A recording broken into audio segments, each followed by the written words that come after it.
Good morning. Good morning. How are you today? Good.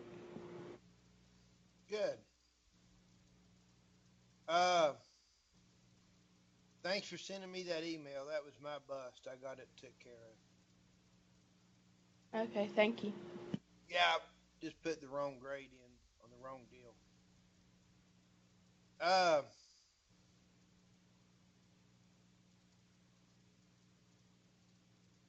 the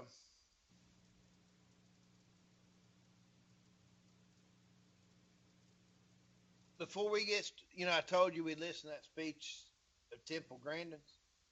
I got found an article 10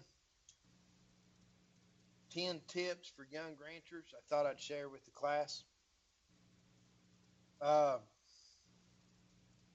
First thing they start off with, the opening statement is anything that is good is hard. Uh, I was told when I was back, gosh, I guess I was in my late teens, early 20s, and I was talking to a guy about what I thought I'd do with my life. I said, well, I was thinking about going to vet school, but man, that's going to be tough. And he just looked at me and said, Dwayne, usually the right things in life are the hardest things in life. And so that statement brought that back. Anything that is good is hard. And I think that's so true because doing the right thing sometimes is usually the hardest thing. And the good stuff is hard. You have to really work for it. So uh, Another one they wrote, they said, is to take risks, big ones and little ones. Without taking risks on your own, it's hard to find the value in what you're doing. So start with the business plan, and you guys are doing that in this class, and the budget, and you're doing that. Design your cash flow and adjust it accordingly to your needs as the years progress. Be able to look at your numbers, the income and expenses, and decide what needs to happen to have the bottom line be positive. Think outside the box. Just because it's always been done this way doesn't mean it's the most cost effective way to do things. So it doesn't hurt to try something new. Uh, and we kind of talked about that about it just the other day of trying out new stuff, but trying it out on a small scale, see if it works first. Another one was don't expect things to be like mom and dad have. Don't let any job be beneath you. Work smarter, not harder. Never be too proud to ask for help or advice. And assemble a good team. And that would be banker, tax accountant, insurance agents, uh, agronomists, livestock nutritionists, etc., that understand your goals and will work with you to meet them. Take necessary safety precautions. You are your own farm's most important asset. Invest in good genetics right from the start. Uh, and it seems like a lot up front, but it pays off in the long run. Good cattle sell themselves and will turn into repeat buys. Also, have a good relationship with your banker and tell him your goals and plans for the future. Um, an older guy once said, if you take care of the cows, they'll take care of you. You'll never be rich, but you'll always have enough to get by. If you take care of the land and the cattle, they'll take care of you. Rome wasn't built in a day, and don't give up when times are tough. Remember, what's said in the barn stays in the barn. So if you get mad at your spouse while you're working cattle, it ends there. It doesn't need to be carried anywhere else because if you work cattle, sometimes you know how that is. Things will get frustrated and things are said that's just it's over and done with. It doesn't need to go any further.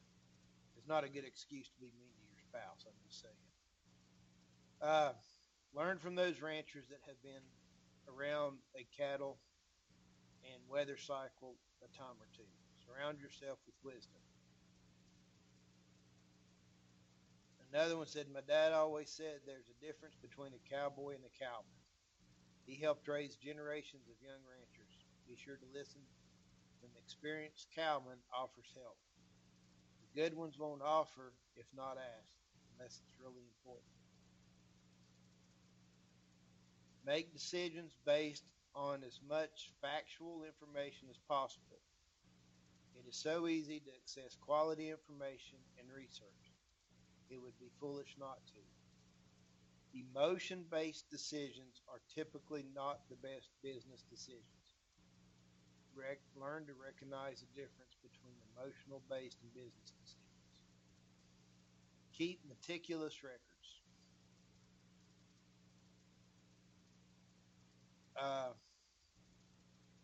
So the last one was borrow to the hilt to own land. I don't know. I hate that. In the farming industry, you're going to have it, but I don't know about borrow all you can in order to buy land. Sometimes land, land can be overpriced and you let your emotions get in the way instead of it being a business decision. So I take that one with a grain of salt personally. You can rent land cheaper than you can buy it. I know it's a hassle, but you can get, a several year contract on that piece of property to rent. So anyway, I was just looking at that and thought I'd share that with y'all today. So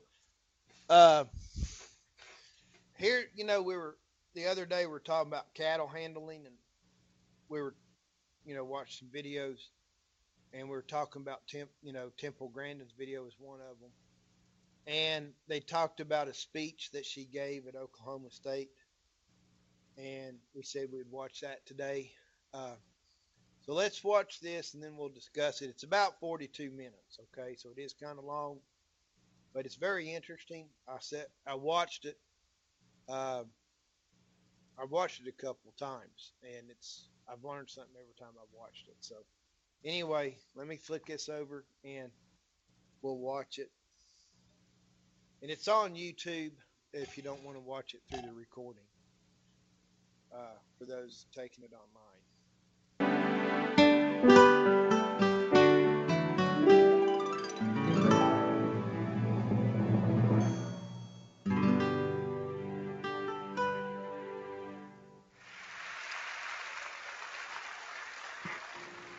Well, it's really great to be here today, and I want to just talk about a whole lot of different things. I'm going to talk some about autism, talk some about animal behavior, talk some about different kinds of thinking. All I see is a black screen. And first of all, I think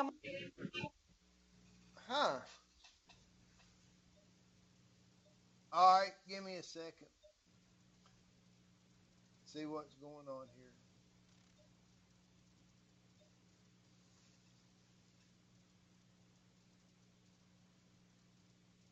Can you see me? Yes.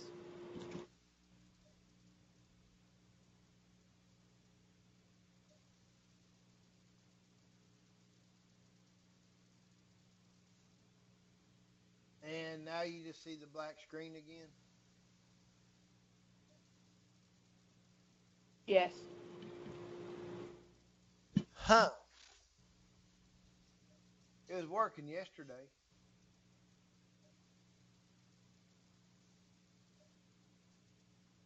It's up now. Well, now I see you.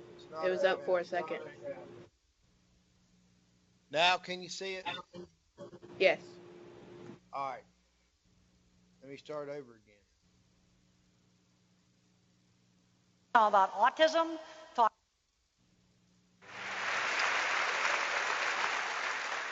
I see you brought your chips. Well, it's really great to be here today, and I want to just talk about a whole lot of different things. I'm going to talk some about autism, talk some about animal behavior, talk some about different kinds of thinking. And first of all, I think I might just start out and just talk a little bit about what exactly is autism. It's a neurological disorder that the child is born with, and it varies from very, very severe all the way up to geniuses up in Silicon Valley. Maybe a little bit of the trait, you've got, somebody who's going to do the next big tech startup, and at the other end of the spectrum, you've got somebody that remains nonverbal that's very handicapped. It's a continuum of traits. And you might wonder, how did autism help me in my work with animals? Understand animals, you got to get away from language. I'm a visual thinker. My mind works like Google for images. I used to think everybody thought that way.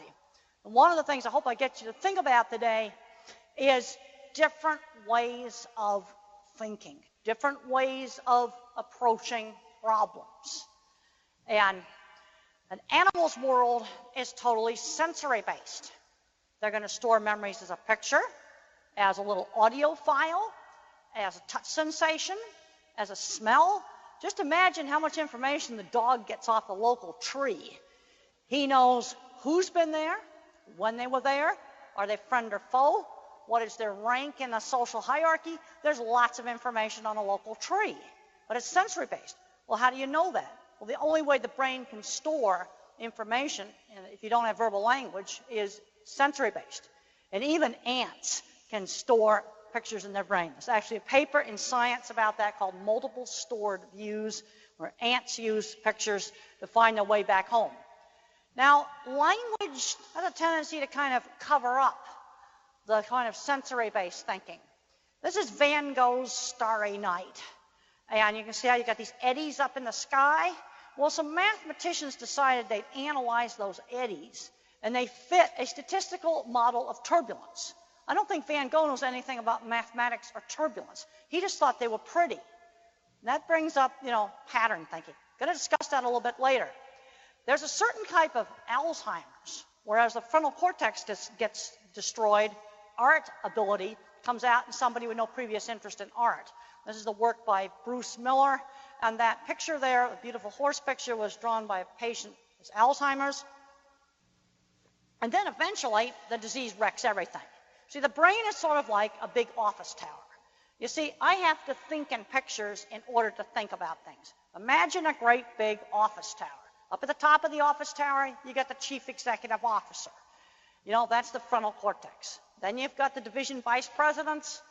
That's language. And then underneath that, you got the fun geek stuff. Visual thinking, music, math, all that good stuff. And you kind of get rid of some of the frontal cortex stuff, then the techies down below, they can really get out and play for a while. And then eventually the entire building gets wrecked. Now, the thing that is different about thinking in autism and regular thinking is it's details. This really helped me in my work with cattle. It's also bottom-up thinking. You piece lots of little details together to form a whole. And this is a test to determine whether a person's a detail thinker or the Gestalt thinker. You got great big letters there, like a great big S made out of little S's, or you can have a great big S there made out of little H's. And one of these letters will be flashed up on the screen, and they'll say, well, press the key, to identify the big letter or the little letters. I, like a lot of people on the autism spectrum, I picked up the little letters much more quickly. I attended to the details rather than the whole. But details are important in this world. If a bridge engineer didn't pay attention to details, maybe the bridge might fall down. If he made the welds too small.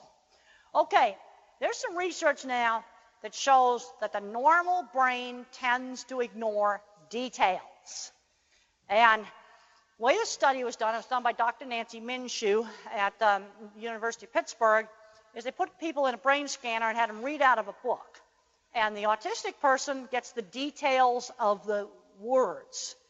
The Asperger's that's kind of very mild autism. They get both the whole, the syntax, and the details of the words, and the normal brain drops out the details of the words. Because one of the big problems I have when I'm working on animal behavior troubleshooting, or I'm working on troubleshooting with people with autism, people are too vague. They'll say, well, my horse goes nuts, or the kid has behavior issues in the classroom.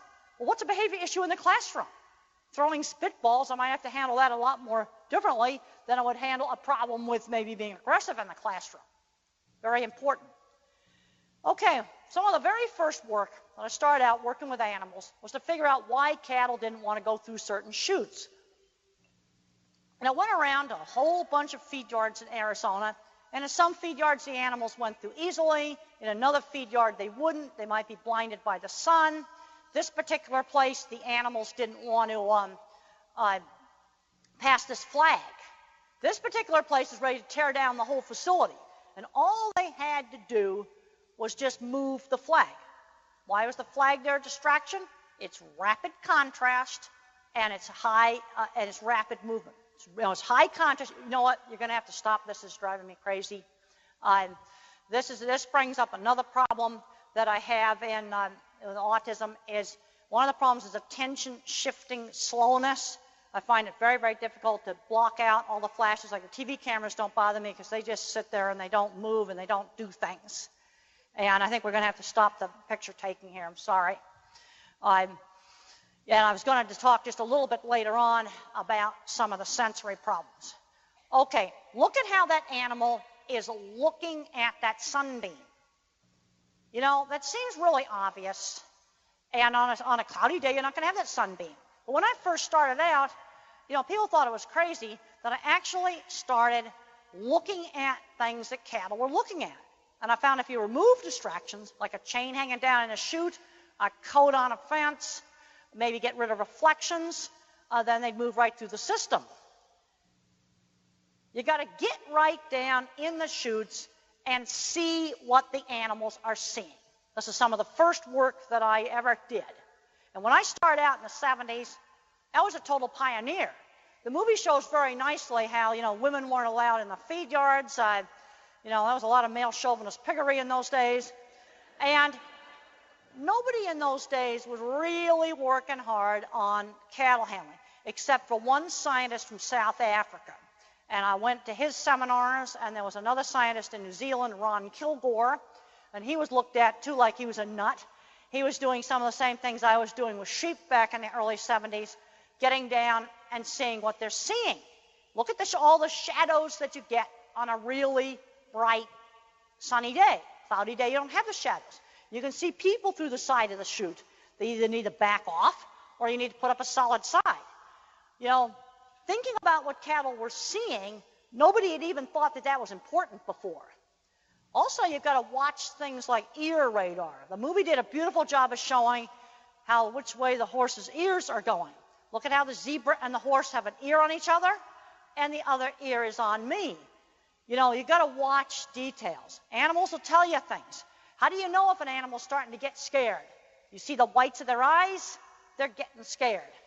The horses and cattle are switching their tail. You know, switching the tail, that's happy in a dog. That's not happy in horses and cattle. Okay, what is visual thinking really like? And I have found that, you know, people just out there range a lot in how much visual thinking they have. And if you're on the extreme end of the visual thinking spectrum, it's like having movies inside your head. This is a picture a young autistic man sent to me to show how he literally has movies in his head. My mind works like Google for images. And I used to think everybody thought in pictures. I didn't realize that other people think in different ways.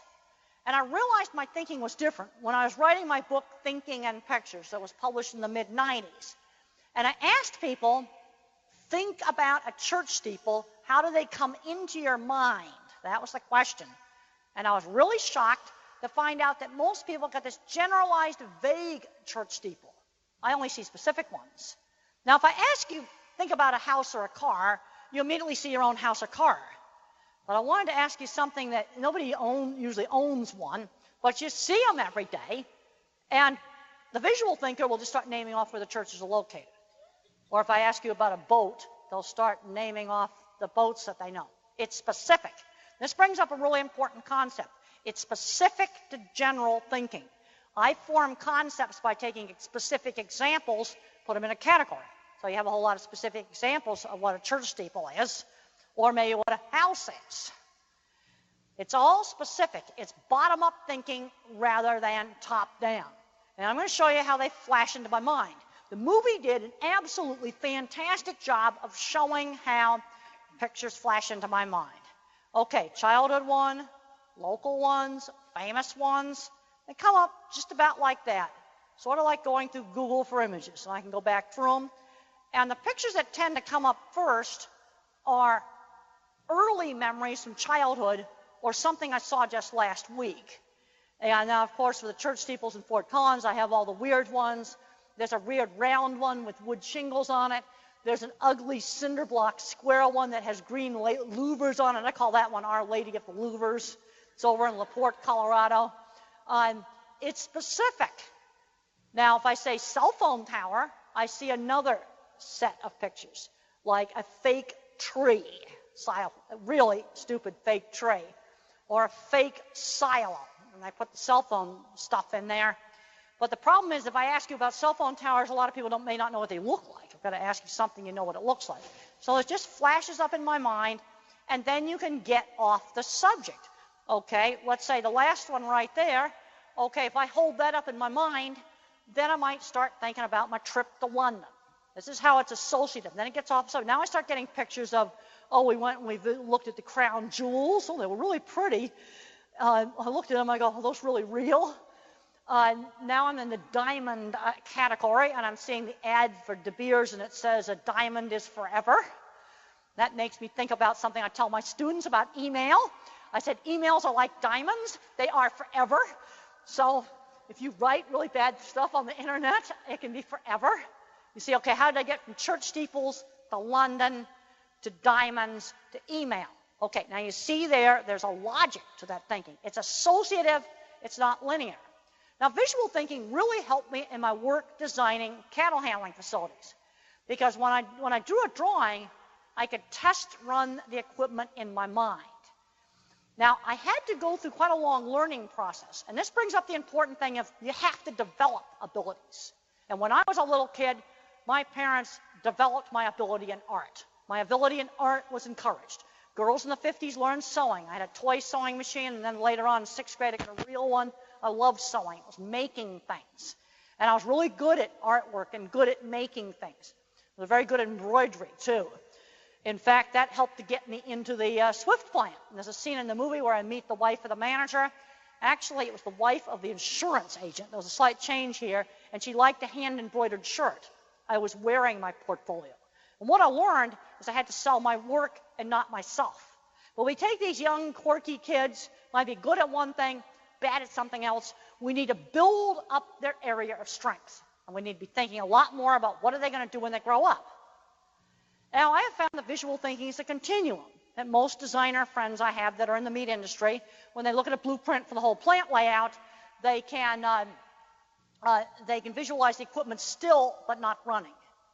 I'm very getting concerned about people getting away from doing hands-on things. Because one of the things I saw as the industry went from hand drafting to computer drafting, the old people, when they went over to the computers, their drawings are fine. But when the young people just came in, and they'd never built anything with their hands, and they'd never drawn a drawing by hand, they're making a lot of weird mistakes on drawings. Like they don't know where the center of the circle is. There's an aerial view of the dip vat that was recreated for the movie. The geek side of me just loves the fact that all my projects were actually built and they actually worked. Like they built the gate exactly the way I built it, dip vat, the squeezing machine, and the optical illusion room. And I spent a lot of time building that optical illusion room. And it made me kind of happy to find out that the stagehands had a hard time building that, even though they had the drawings for it. That kind of made me happy. And there's one of my drawings. Now, the thing is, I got to emphasize that it takes time to develop skills. You know, I could build things, I was very good at building things, but I did have to go through a learning process of figuring out how the lines on a drawing relate to the real object. And what really helped me is I got this great big blueprint for the whole Swift plant. It included the water tower, the parking lots, the roads, everything. And I walked around the plant until every line on that drawing could relate to a real thing. Like a circle was a water tower. A little tiny square on the drawing was a concrete column, and it held the roof up. Everything on that drawing. And then I was able to build things on the drawing. You know, you've got to train ability. I didn't learn cattle handling stuff overnight. I spent 3 years training myself how to lay things out and do the design work. And there's the dip vat. And also what made me happy is that this drawing right here actually was on the conference table in the movie. It was used as a prop. That was my real drawing, and they animated the cattle going on that. And you might wonder why round. Well, cattle like to go back to where they came from, want to use that behavior. There's the dip vat, and this just shows a basic curve facility. And in my design class, my livestock handling class, I have students design a cattle handling facility. Now, we got a lot of students today that are probably going to be a pet veterinarian or some other field that might not even go into livestock.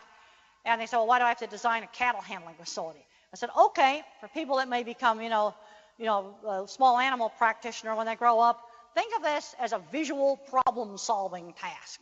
You've got to figure out how to do this. There are different ways to lay it out that are right, and there's ways to lay it out that were wrong. And yesterday in class, I took the 20 best drawings and I laid them out, and they could see that there were different ways to solve the problem. Because I'm concerned today about problem-solving skills.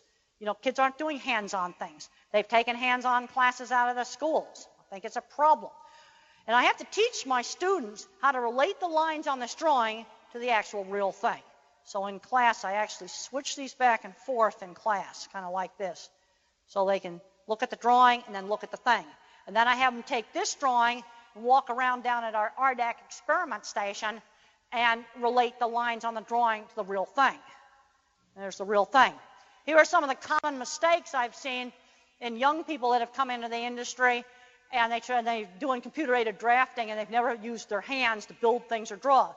Radius point of the circle's not in the center of the circle, 25-foot long gates in a pig stockyard, uneven alley widths, gates that don't swing right because they don't use the compass function.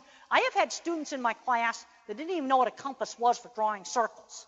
I had one girl that said, well, Dr. Brandon, I can only draw one size of circle, and she pulled out a Boy Scout compass. She didn't know about, I guess they don't do compasses and protractors anymore in school. I think that's a shame. Now, some little kids on the autism spectrum, also some kids with some other labels, oftentimes something like drawing skills will show up young. We got to build on that. A lot of these kids will get fixated on a certain subject, like airplanes or trains. If he likes trains, read a book with trains. Let's do mathematics involving a train. Use the motivation or the fixation. One of the places where autism may have helped me when I was getting kicked out of all those feed yards was that drive. Also, I didn't pick up the subtle sounds. As long as the cowboys didn't actually kick me out of the feed yard and I could get to work with the cattle, then I was happy. Now, I used to joke around that I had a huge internet trunk line in my brain. This is a brain scan taken right through here. This is what's called tensor imaging. And what this maps are big cables that are in the brain. See, in your brain you have gray matter, that's what you think with. And then you have white matter, that's the inter-office communications in the brain. And yeah, I've got a huge, huge big internet trunk line. See how far back it goes in the back of the head? That's going all the way back into what's called primary visual cortex. That's where the graphics files are. And the control has a smaller one. And here's another slice that's taken right up here. And I've got a huge one there on the right-hand side. But the thing is, not everybody with autism has this big trunk line, because not everybody on the autism spectrum is a visual thinker. The thing is, they're uneven thinkers. You have uneven skills, good at one thing, bad at something else. And here is another kind of thinking, is a pattern thinking mind. I think in photorealistic visual images, like photographs on Google, and they come up sequentially, like Google lays them all out on the screen. No, for me, they come up sequentially.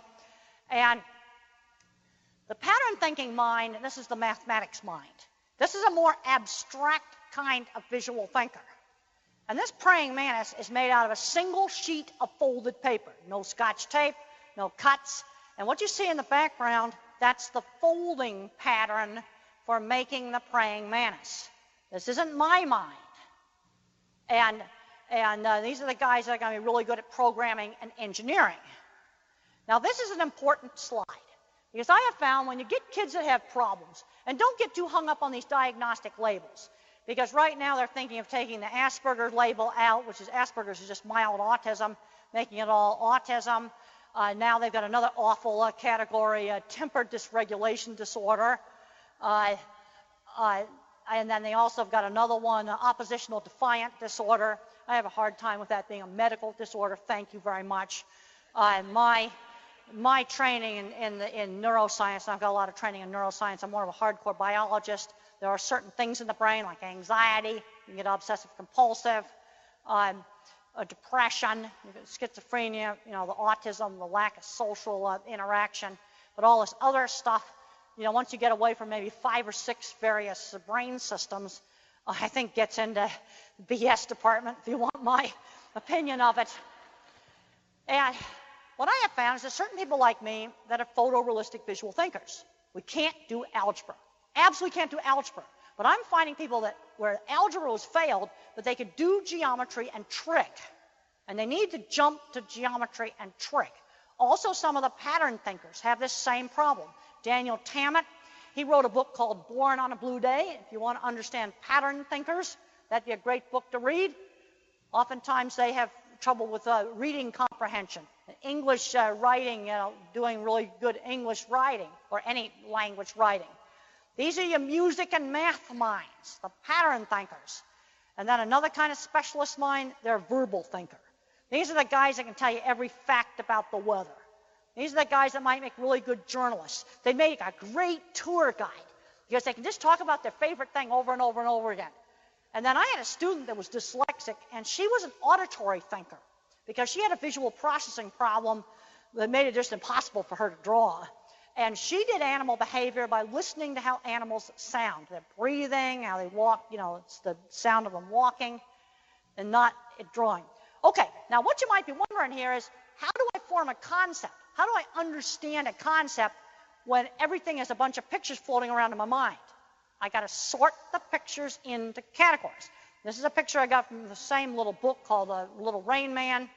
And he's sorting cats and dogs into boxes in the brain. It's actually neuroscience research that shows that you can put, the brain makes file folders.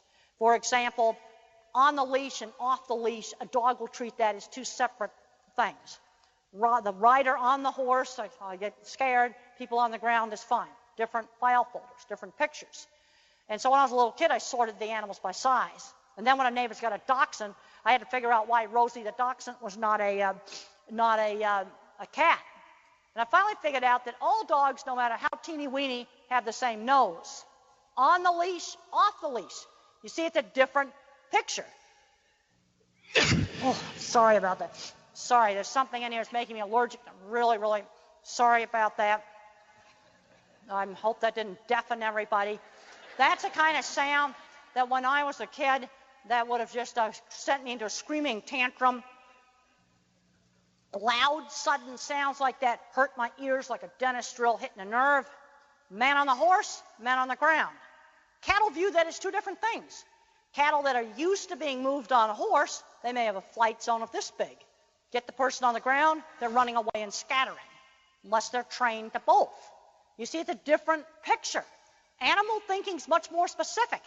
If you want to teach a young autistic child the concept of not running across the street, you got to teach them in a whole lot of different places. You got to teach them at home, teach them at the library, teach them at school, teach them at the Smith's house, a whole lot of places. Then he'll start to get the concept. Otherwise, you'll think that the rule only applies for at home. And again, both animals and a lot of people on the spectrum, it's bottom-up thinking. You take specific examples, put them together to make concepts. You want to teach a child number concepts? Let's count bottle caps. Let's count pencils. Let's count coffee cups. Let's count toy dinosaurs. You maybe use 10 different things. Then they know that the counting concept applies to many different things. Now, a lot of people think autistic learning is just sort of like being a tape recorder and sort of like just rote memorization. And when I was in high school, kids used to tease me. They called me tape recorder. I could never figure out why they called me tape recorder.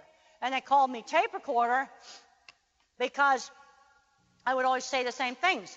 But if you get these kids out and expose them to a lot of new things, then you fill up the internet. See, the thing is, imagine sort of an internet in the head, and you got to fill it up so the Google inside the head has got stuff to surf. And some of the mild kids on the autism spectrum, they're geeks and nerds like Sheldon and Big Bang Theory.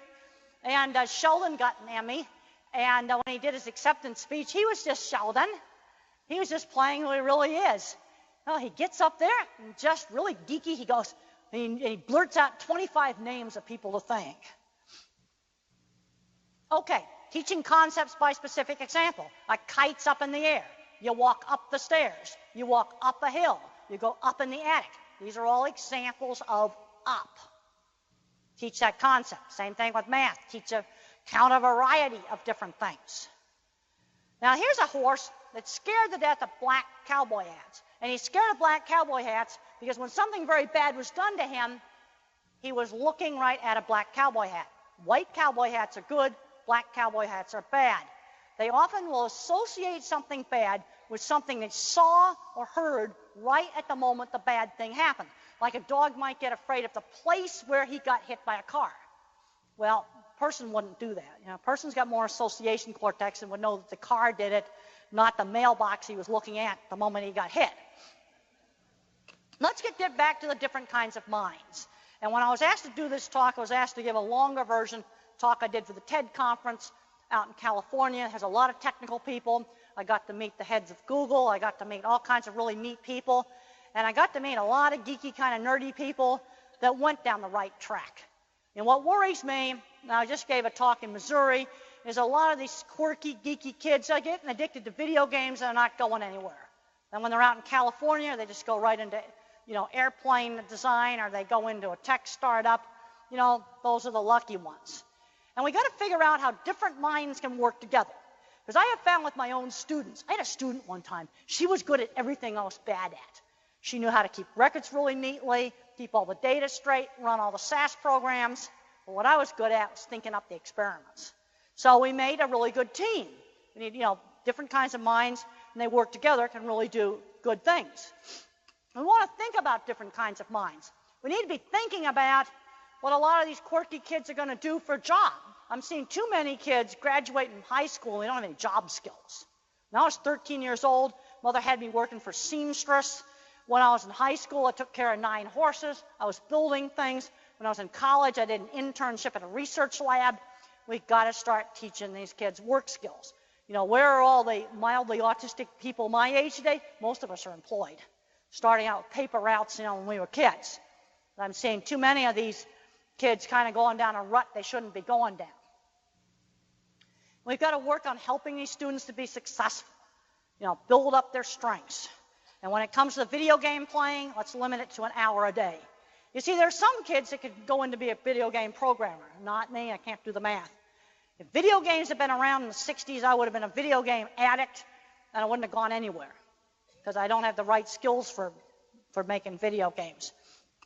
One of the people who really helped me was my science teacher. He's beautifully shown in the movie. I was so happy that David Strathern, won Emmy, and Julie Ormond got one for playing Mother. Those were 2 people that really helped me. But a mentor, you got a teenager that's kind of, adrift. That's where a good teacher can turn a kid around, especially a teacher in one of the specialist areas. This is what worries me about, taking out music classes, art classes, shop, welding, sewing, cooking classes. Things where a teacher in one of those specialist things get a kid turned around. I'm worried that we don't have enough science teachers. I gave a talk one time in a great big school district, 700 teachers in this big auditorium, high school teachers. I asked how many science teachers were in there. There was only 2. We've got to get kids into these hands-on things. It's a shame, I've already talked some about this, getting ahead of my slides a little bit. They've taken out a lot of the hands-on classes. We've got to give, this was a slide from the TED conference, different kinds of minds and opportunity, hire them, mentor them. That happens out around in the areas where they're the right kind of industry. But one time I was out in Kansas and I had one mother say to me, well, there's nothing interesting in Kansas. I go, yes, there is. There's feed yards. Where do you think the door to opportunity for me was? There's all kinds of interesting stuff in Kansas. One time I went to a little podunk airport and I went into the hangar and they were restoring the coolest old antique airplane. There's a lot of retired engineers, retired artists, retired musicians that might really like to mentor a kid. We need to be finding those people. Art class is my salvation. Those are some pictures from my childhood. The only places where I was not teased was during riding and during things like Model Rocket Club. Other places like the cafeteria was just constant teasing. And I did have friends. And I had friends who shared interests, like riding horses, doing art projects together. Okay, I want to talk a little bit about sensory processing problems. And a lot of people have them. And every year in my class, I always find some students that have this problem. They absolutely cannot draw. They just draw squiggly lines. They can't draw circles and things. And sensory processing problems really mess up your academic career. And the thing is, a lot of them are treatable. And a lot of different labels have these things. Again, don't get hung up on these diagnostic labels. I go to an autism meeting. I see a teenage boy. A little Sheldon Jr. headed down the rut. I go out to the TED conference, and I meet certain people out there who shall remain nameless, dressed up just like Sheldon, and they're running some of the most important corporations on the planet. And they didn't get a label. Okay, when I was a little kid, loud sounds hurt my ears. Oh, when the school bell went off, it hurt. High-pitched, intermittent sounds, the worst. Another thing I already talked about, attention shifting slowness, like with those cameras over there flashing. I just couldn't shut that out. Too distracting. Okay, if it was flashing in the back, that wouldn't bother me. Right up here where I can see it, it just really bothers me. Brains that have a problem take a longer time to shift back and forth. I absolutely cannot multitask. Well, I don't think normal people can multitask that well either. And another thing I'm doing now in my livestock handling class is I have the students do an internet project where I want them to look up journal articles on animal behavior on a narrow subject. I want to make them dig deep, deep, deep. They got to learn to go way past the first page of hits. Now, there's some people, when they go to read, the print will jiggle on the page. And my dyslexic student had this problem. Boy, it really ruined her for reading. And sometimes you can fix that by wearing colored glasses. That sounds really crazy, but if she hadn't had these colored glasses, she would have flunked out of school. There's something wrong in the brain. There's circuits here in the brain that assemble the graphics file. Shape, color, and motion circuits are back here in the brain. And, vision scientists do not know how they work. They know they're there, but they don't know how they work, how the graphics file is actually formed. But something's wrong with that. And the shape, color, and motion stuff's not working right. And for some strange reason, you put on maybe some pink or some purple glasses, this stops shaking. And if my student hadn't done that, she would have flunked out of school. And these are things, a lot of these sensory kinds of problems, scientists need to be doing a lot more studying on this. The core deficit in autism is you're not that social. And I always have people asking me all this social stuff. I'd rather talk about geek stuff. I was with a news crew yesterday. They wanted to talk about all this social stuff and political stuff, and I wanted to talk about the fact that they had repaved this road twice in the last 10 years. And it certainly wasn't built very well to start with. That's something that I find a lot more interesting. Is the fact that why do we have to redo one of the runways at the Denver airport and it's not even 10 years old yet? Something was wrong with how they built it. I find that kind of stuff interesting. Well, there are some of my books. And what I want to do right now, just for a few people up here in the front, I'm going to take some questions off a few people that can just speak out to me, and I will repeat the question. I can only go like just a few rows back. But okay, how about here in the black and white checkered shirt right there? Oh, my mother's doing just fine. She's 83 years old. She came to the Emmys, and we got up there on the stage, and I just had this urge, and I just had to go over and get the mic, and I'd say, Mother, stand up, stand up, stand up. And she stood up in front of 13 million viewers. It was really great having her there. I was allowed to have one guest, and I made sure it was my mother. And we had a really, really good time out at the Emmys. She's doing fine. She's doing some talks to. One of her big concerns is the problem we've got with autism is if you have a kid on the real mild end of the spectrum, that kid can go out and do Silicon Valley stuff, go out and do really good stuff. Maybe just be really good working in agriculture, working with animals. And then on the other end of the spectrum, you have a child that's nonverbal. He may be destroying a house. He may be so sound sensitive that you can't go to a restaurant. You can't do normal things. If you brought him in here, he'd be screaming the whole time. That makes it very, very difficult for the family. This is the problem. It's a very, very broad spectrum. One end of the spectrum, you might have a little bit of an advantage. Another part of the spectrum, you've got horrendous big problems. Okay, right there.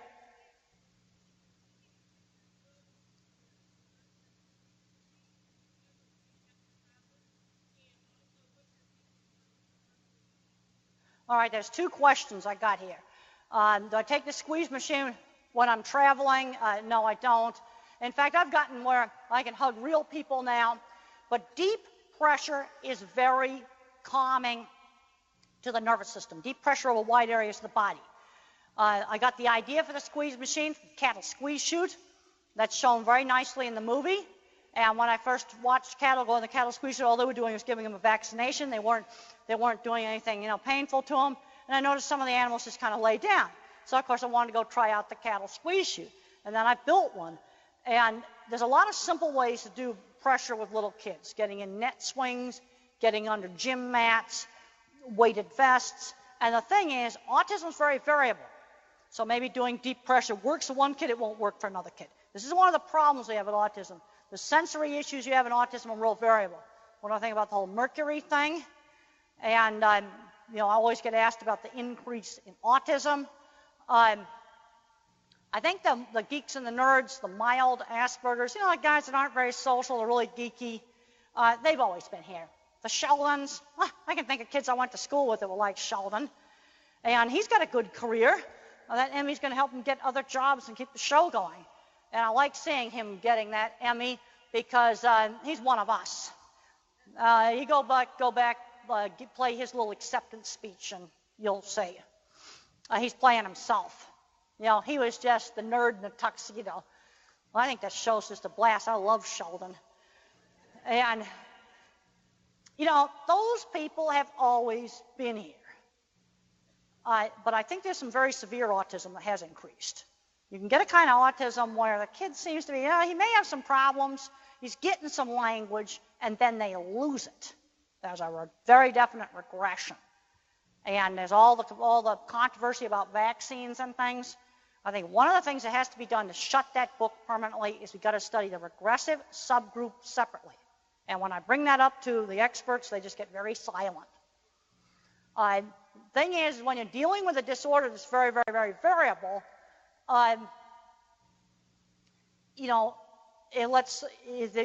you can get a subgroup within that may be responding. And this is the way it is with a lot of some of the therapies. Like, one person on the spectrum, those colored glasses work.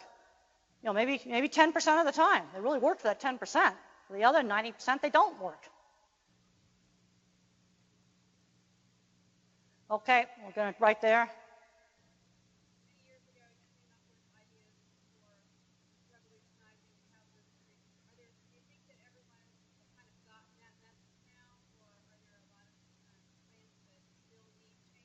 All right, let's talk about, things in the cattle industry.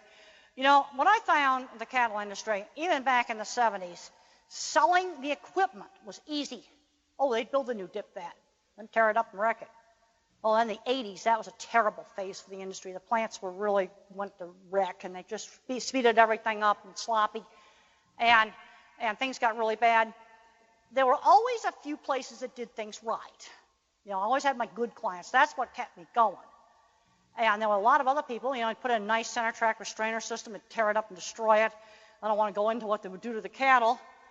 And the thing that really changed it, in other words, forced the management side. So you've got equipment, that's half the equation. In the early 70s, I thought I could do it all with equipment. People thought if they put internet in all the schools, it would make the schools wonderful. No, you got to have good teaching. Internet's nice to have in the schools, but good teaching is more important. Well, nice equipment's nice to have, and you have to have at least adequate equipment.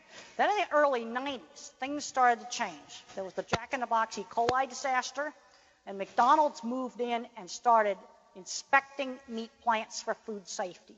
Boy, this was early 90s. You really started to see change. Then some of the activist groups, stirred up the pot a bit. So now McDonald's had to look at animal welfare. And I took vice president level executives out on their first trips, farms and slaughterhouses. And when things went well, they were happy. And when things went bad, they were very upset. And the thing that was interesting was to watch this issue going from being an abstraction, that you just give to the legal department, give it to PR and make it go away, now became something real. There were things that needed to be corrected. I remember the day when an executive saw a half-dead dairy cow head for their product. He was really, really, really upset about this. So then my job was to train these food safety auditors who were already out there to do the welfare audit. I saw more change in 1999 when we did that than I've seen in my whole career, because now the plants had to manage the handling. You couldn't just let the back end of the plant turn into a circus that just wasn't supervised. And there were a lot of plants with older equipment. And I'm happy to say, because one of the things I had to do was I had very bad conflict of interest. Here I am, an equipment designer, enforcing now these new rules. And so I go in the older plants, I had to figure out how to make them work without doing fancy, new, expensive things. And I found in most of the plants, I could fix them with non-slip flooring. So we had lots of non-slip flooring, unloading ramps, stun boxes, lots of stuff with lights. I'd add a light to light up a dark chute, because they don't like going into the dark. I would move a light to get rid of reflections. I'd put up cardboard to block seeing some people up ahead, and then I'd have them replace that with metal. And I could fix most of the older plants. We had 3 plants out of 75 that had to build really expensive stuff. The others we fixed with a lot of inexpensive things. Yes, now the nice equipment is easier. It's a lot easier having the fancy equipment than having older equipment. But we could make the older equipment work. I also developed a very, very, very simple scoring system where we counted what percentage of animals did you shoot right on the first shot? How many were mooing and bellowing during handling?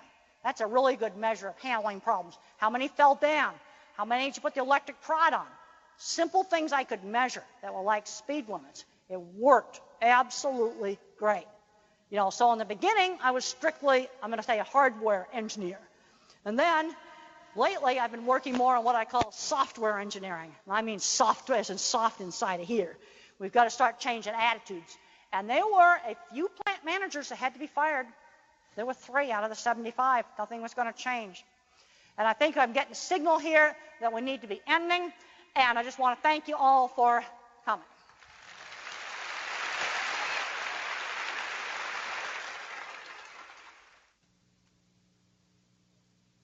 All right, what do you think about that? I thought it was very interesting. I'm sorry I didn't catch all that. I thought it was very interesting. Yeah, I did too. I really liked it. As I've said, I've seen that a couple different times.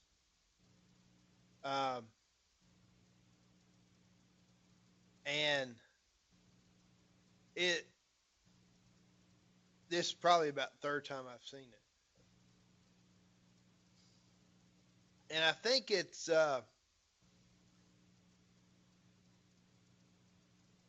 sheds a different light on stuff, doesn't it? Yes. As looking at it as an educator on how people think. And so I try to think about me, how do I learn? I'm one of these people, I can read something, but then I have to see it. Sometimes I have that problem of visualizing it, of reading it, and then trying to visualize how it's supposed to be. I need to see it to see how it works. Does that make sense? Yes.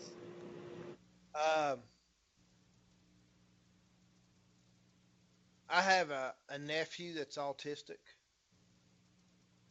and what scares me, or what, this was bothering me when I first saw this video, and it hasn't changed. My sister just allows him to play video games all the time. She hasn't taught him, they've done some cooking classes and stuff, but he can spend hours sitting there playing the video games.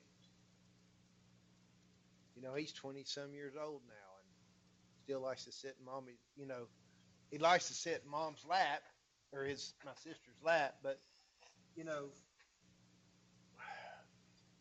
I'm worried about him, what's going to become of him, because I think I don't think he's not a Sheldon. I think he's worse than Sheldon, or a lot worse than Sheldon, but I mean, he'll talk and stuff, but I still think he could have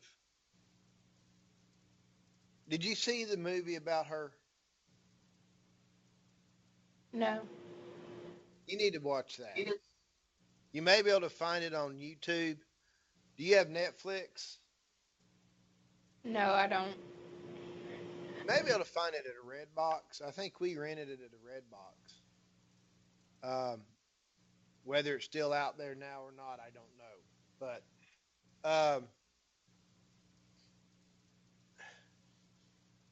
it's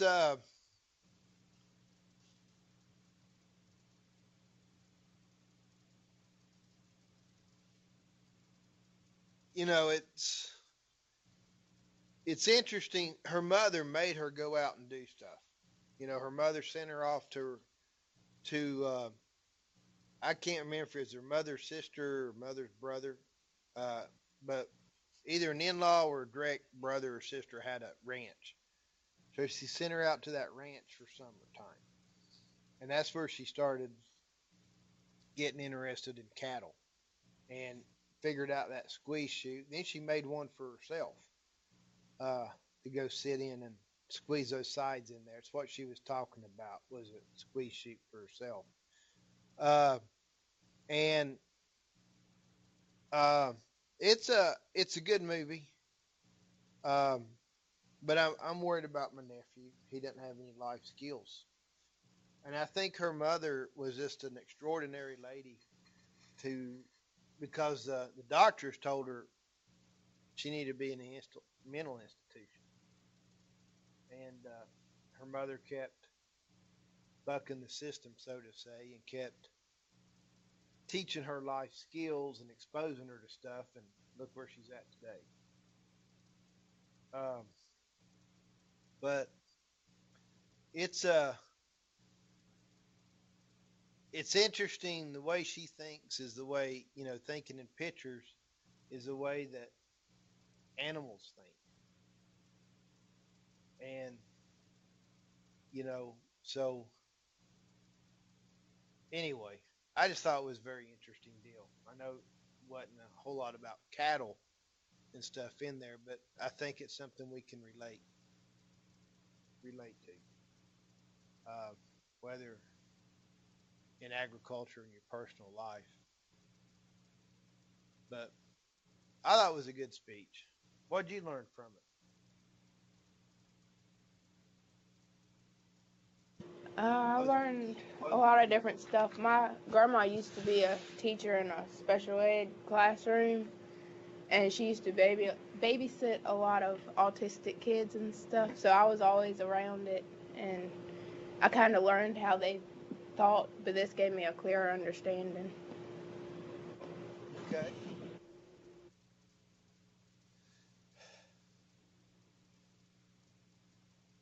Interesting. So, uh,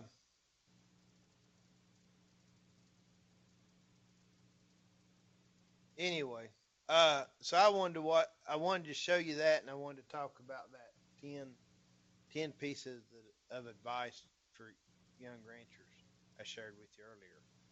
Uh, how you coming along with your project? Are you about to? That's due next week. So, you coming along all right with it? Yes. Okay, good. Um, is there any specific way you want it, like the PowerPoint set up? No, I want you to be able to, you're going to give a presentation and you're going to use the PowerPoints, kind of as a guide, to kind of keep you on track. They're going to be, you may have, I don't know. No, I don't have a specific way. You use your creativity to figure out how you want to present it.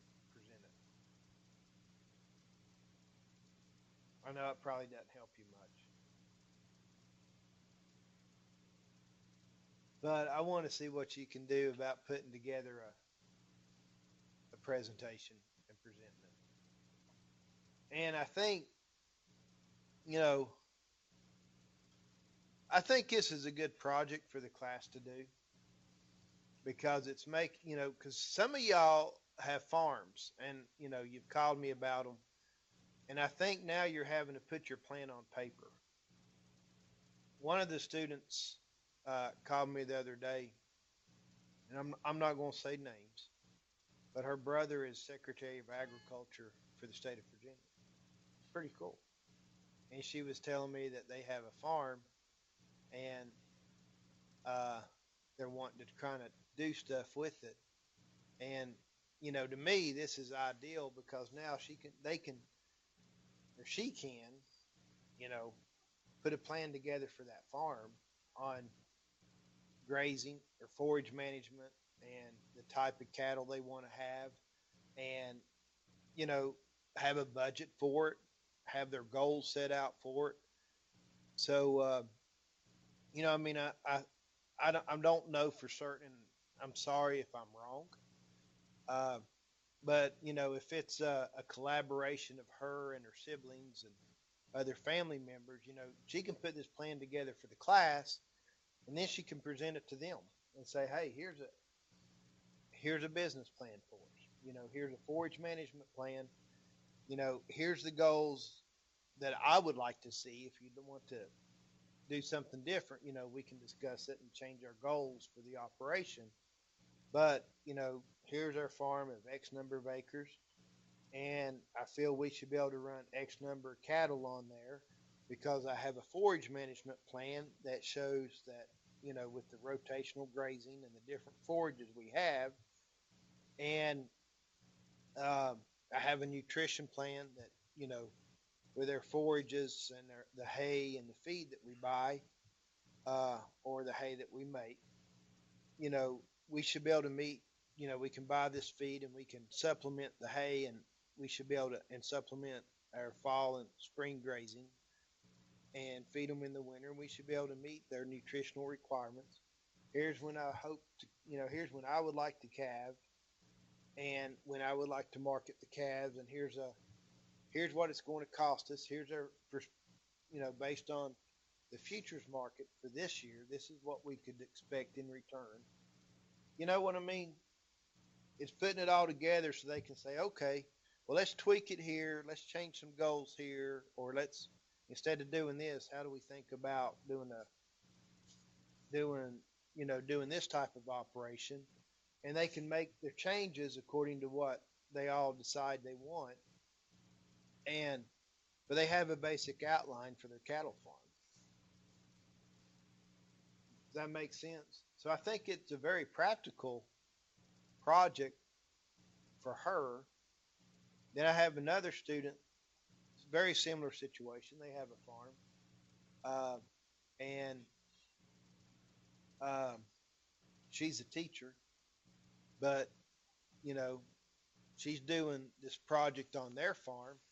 And again, I think it's a way for them to either, to set down defined goals and to work toward, and a potential, with her doing a grazing management plan, they can, if that's what they want to do for that farm or incorporate it, that she wants to do it or has it planned out, then, they can move toward that. They have something to move toward. They have goals to achieve. So I think, uh, and even Aaron has a farm. So, I think it's something that's very practical, that you're having to use what you learned in class and apply it to a real life situation.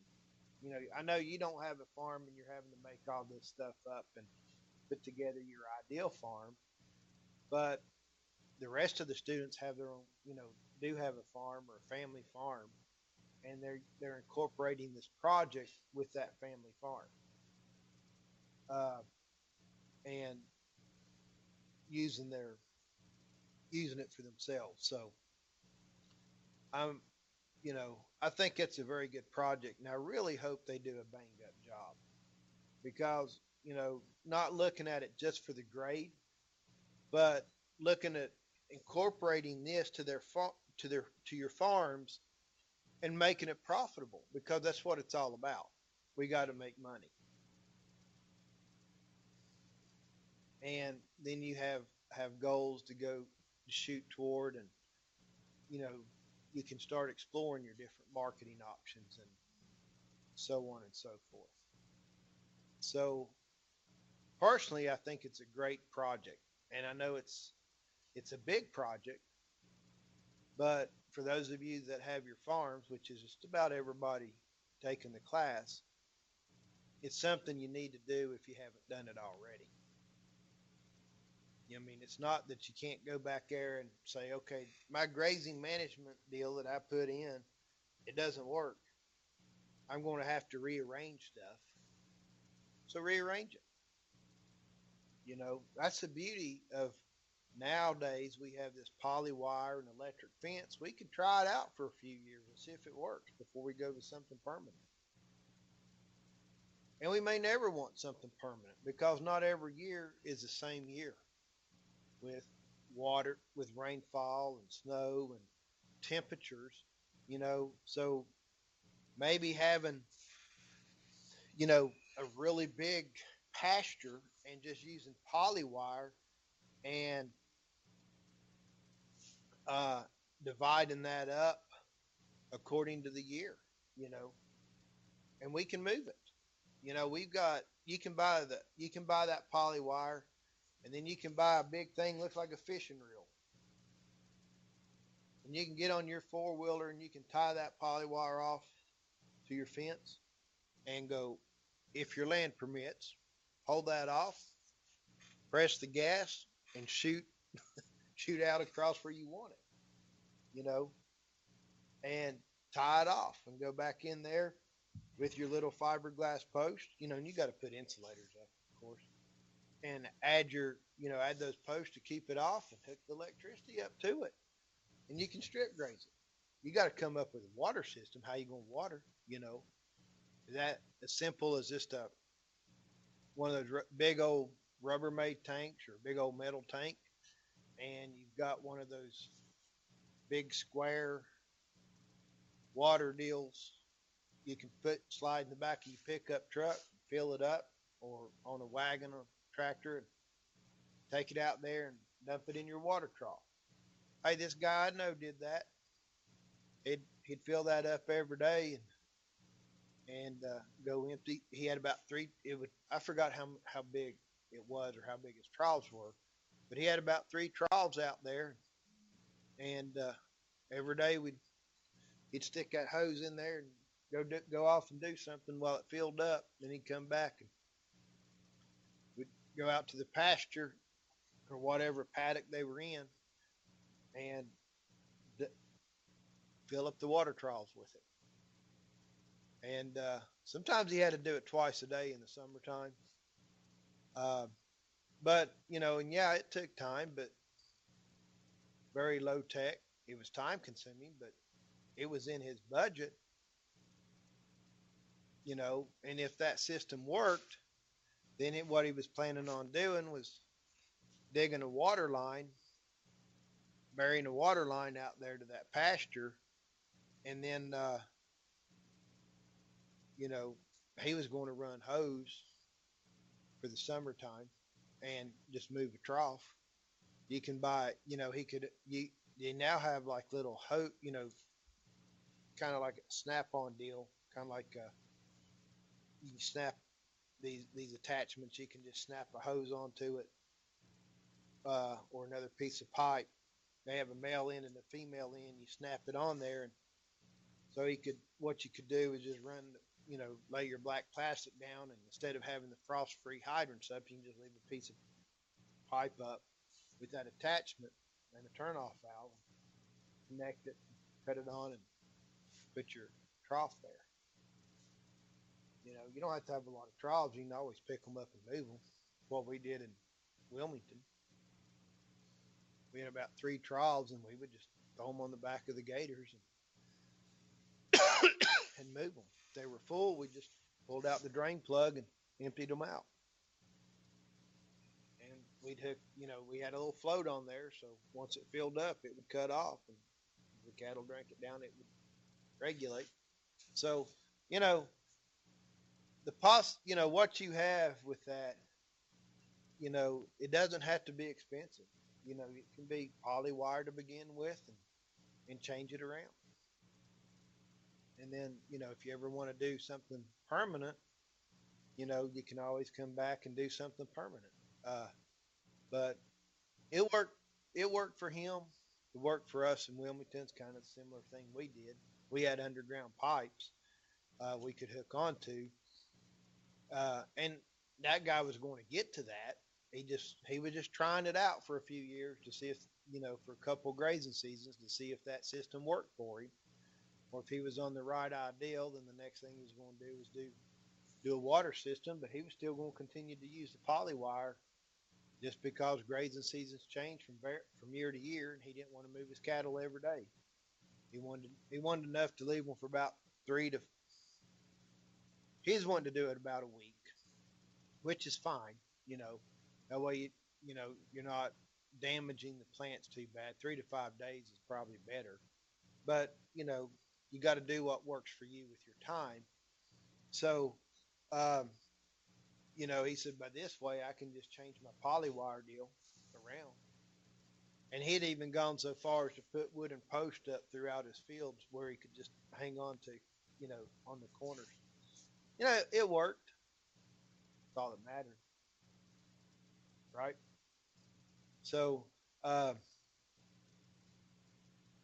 but I think it's a really good project for everybody to do. Anyway, uh, that's all I had for class today. So I'll let you go. If you're watching this on the recording, it's the end, unless you have any questions. Do you have any questions for me, Jasmine? No. All right. Well, you should have brought popcorn. I noticed you had Doritos and a drink to watch the movie with. Yeah. Should have had popcorn. No, I'm just joking. All right. You be good, and I'll see you tomorrow. All right. See ya.